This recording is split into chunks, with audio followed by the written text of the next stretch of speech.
আসসালামু আলাইকুম রহমতুল্লাহি ওবরকাতুহু।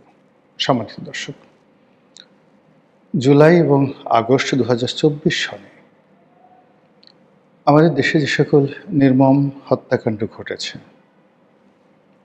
সেই হত্যাকাণ্ডগুলোর মধ্যে যেগুলো ছাত্রলীগ ঘটিয়েছে, যেগুলো পুলিশ ঘটিয়েছে, সেগুলোর বিচার হচ্ছে এবং এটা হতেই হবে। কিন্তু পর্দার আবার উল্টো দিকের কিছু দৃশ্য রয়েছে। সে দৃশ্যগুলো হলো যে ক্ষমতায় থাকার জন্য আওয়ামী লীগ, ছাত্রলীগ, যুবলীগ এবং সরকারের অনুগত পেটোয়া বাহিনী, সেটা পুলিশ হোক, মিলিটারি হোক, তারপর বিজিবি হোক কিংবা আনসার, ভিডিবি, সকলেই কিন্তু জনগণের উপর জুলুম করেছে, অত্যাচার করেছে। ওই সময়ের যে বীভৎস ঘটনা, বাড়ি থেকে ধরে নিয়ে যাওয়া, জেলে পোড়া, মামলা দেওয়া, মোকদ্দমা দেওয়া, গুলি করা, মেরে ফেলা, গুম করা, সব কিছুই কিন্তু হয়েছে। এবং সেই কাজগুলোর মধ্যে বা সেই কুকর্মগুলোর মধ্যে উল্লেখযোগ্য সংখ্যক কুকর্মের বিচার হচ্ছে, মামলাও হয়েছে এবং অনেকে গ্রেপ্তার বরণ করেছেন। কিন্তু যে বিষয়গুলো আমরা স্বপ্নেও কল্পনা করিনি, এর কারণ হলো এই ধরনের ঘটনা আমাদের দেশে আসলে কখনো ঘটেনি। আমাদের দেশে অতীতে সরকারের বিরুদ্ধে সশস্ত্র যুদ্ধ হয়েছে, বিপ্লব হয়েছে, বিপ্লব করার চেষ্টা করা হয়েছে। বঙ্গবন্ধু জামানাতে জাসদ, তারপর পূর্ব বাংলার সর্বহারা পার্টি সহ আরও দেশের দক্ষিণ পশ্চিমাঞ্চলে অনেকগুলো যে বামপন্থী সংগঠন, অনেকটা নকশাল আদলের সংগঠন, তারা মূলত এরকমভাবে অস্ত্র হাতে ঘোরাফেরা করত এবং মানুষকে হত্যা করত সরকারকে বিপদে ফেলার জন্য। কিন্তু সরকার পরিবর্তন করার জন্য না, একটা নতুন বিপ্লব করার জন্য কিংবা সরকারকে নাস্তানাবুদ করার জন্য তারা একটা বিপ্লবের একটা ছক তারা করত, যেটিকে নকশাল আন্দোলনের সমপর্যায়ের আন্দোলন মনে করা হতো। তো এটি জিয়াউর রহমানের জমানা পর্যন্ত অব্যাহত ছিল, আর এরশাদের জমানাতে এসে ধীরে ধীরে কমতে থাকে এবং ৯১ সন থেকে রীতিমতো একেবারে জিরোতে চলে যায়। তা আমরা সেই সময় সশস্ত্র আন্দোলন দেখেছি। এই বাংলাদেশে একজন একটা দূতাবাসে হামলা হয়েছে, একজন রাষ্ট্রদূতকে উঠিয়ে নেওয়া যাওয়া হয়েছে জাসদের নেতৃত্বে। এই বাংলাদেশে একেবারে স্বরাষ্ট্রমন্ত্রীর বাসভবন ঘেরাও করে সেখানে আক্রমণ চালানো হয়েছে। এই ঘটনা বাংলাদেশে ঘটেছে। তারপর সামগ্রিক যে বিপ্লব, অভ্যুত্থান, পাল্টা অভ্যুত্থান, এ তো কত যে ঘটেছে প্রকাশ্যে অপ্রকাশ্যে তার কোনো ইয়াত্তা নেই। আমাদের দেশে আনসার বিদ্রোহ হয়েছে। তারপর সেই সচিবালয়ের যারা কর্মকর্তা কর্মচারী, তারা সচিবালয় থেকে সদল বলে বের হয়ে এসে গণজাগরণ মঞ্চ করেছে। এত বিস্তৃত বললাম এই কারণে যে আন্দোলন কত প্রকার এবং কি বাঙালি জাতি এই স্বাধীনতার পরে ৭১ থেকে আজ অবধি বহুবার বিভিন্ন ফর্মে তারা দেখেছে।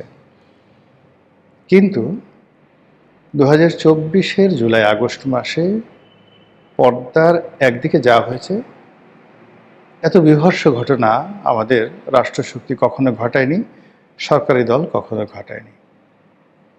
আবার একই সঙ্গে ঠিক জুলাই আগস্ট বিপ্লবের পরে যখন অন্তর্বর্তীকালীন সরকার এলো, আমাদের মোহ কাটতে থাকলো, আমাদের চিন্তা চেতনার দ্বার উন্মুক্ত হতে থাকলো এবং আমরা ভাবতে শুরু করলাম যে এটি কেন হলো, কিভাবে হলো।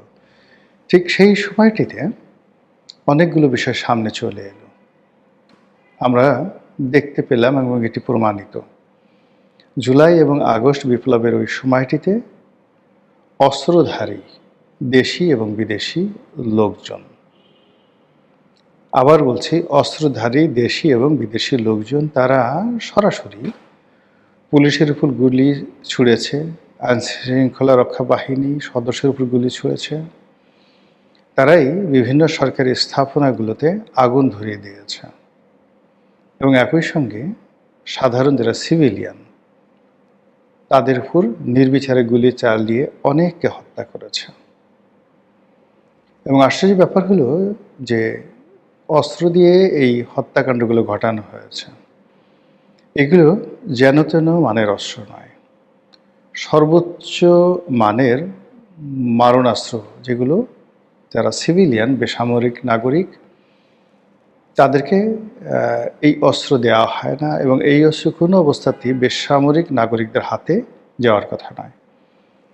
যেগুলোকে 7.62 বোরের রাইফেল এবং এগুলো অটোমেটিক স্বয়ংক্রিয় এবং এগুলোর মধ্যে যে মেশিন গান, সাবমেশিন গান কিংবা AK-47 মতো মারণাস্ত্র ঠিক এই বোরের গুলি দিয়ে চালিত হয়।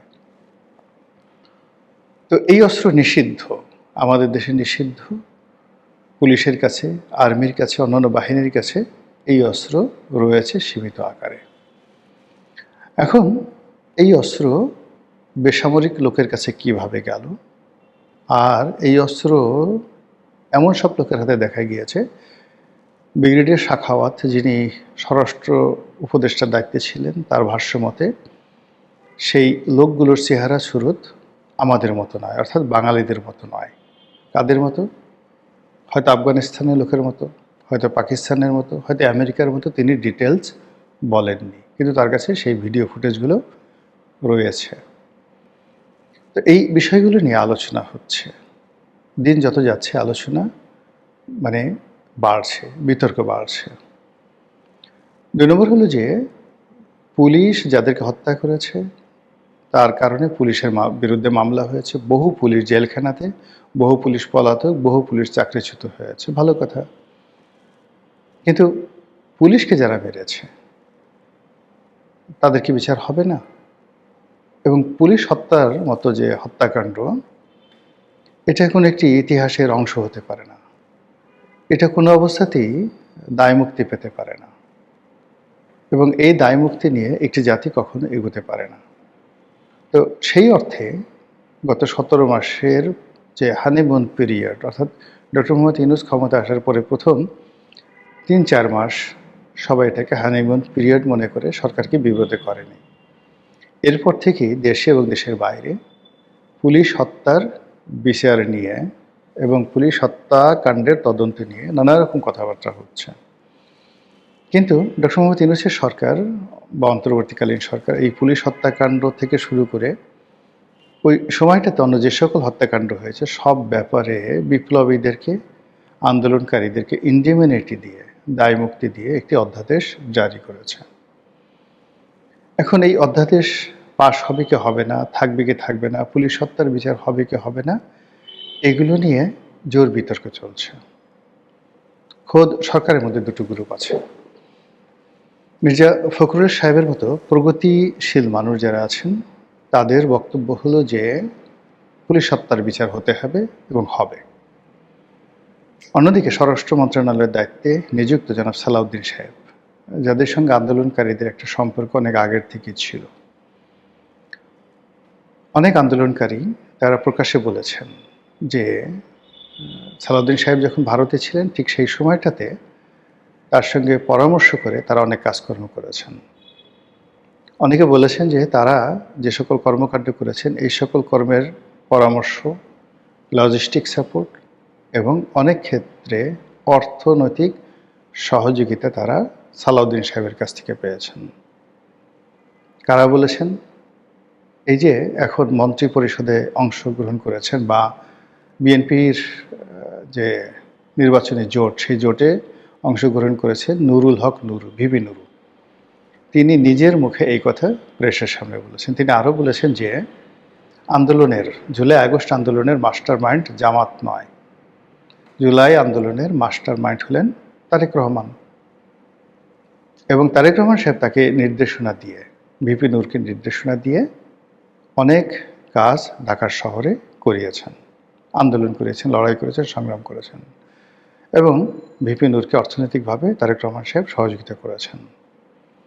একইভাবে ইশরাক হোসেন, ইশরাক হোসেনও এই ভিপি নূরের মাধ্যমে অনেক কাজ করেছেন। পার্থ ও ভিপি নূরকে দিয়ে অনেক কাজ করেছেন। অর্থাৎ এই যে জুলাই আগস্ট বিপ্লব, সেই বিপ্লবের মধ্যে মূলত জামাতের যারা মাস্টার মাইন্ড ছিলেন তারা, নাহিদ, হাসনাত, সার্জিস তারা তো আছেনই, তার সঙ্গে সঙ্গে ভিপি নুরুল হক নুরু অন্যতম গুরুত্বপূর্ণ ব্যক্তি।